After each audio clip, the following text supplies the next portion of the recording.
اللهم صل على محمد وآل محمد.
کچھ نہیں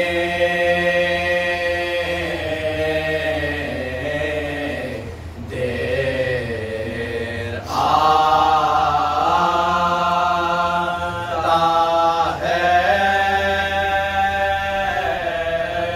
زندگی سے غم نوشاں میں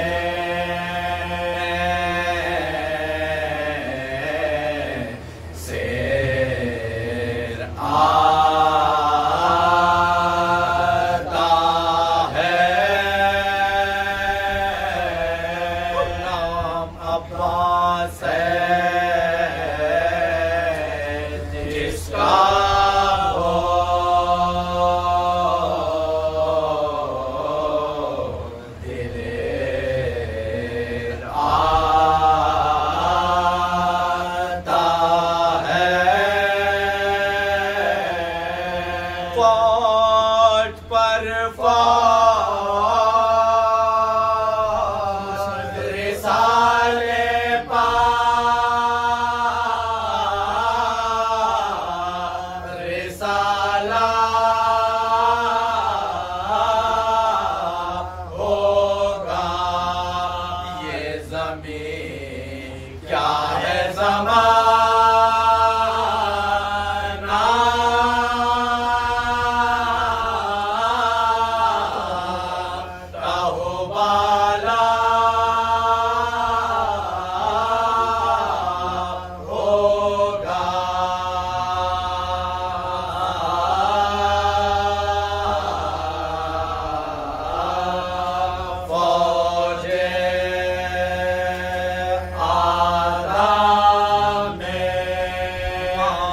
سب ترہم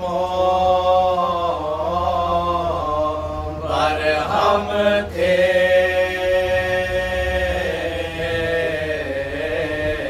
سپاہ اضلاع بحر غم میں یہاں ڈوبے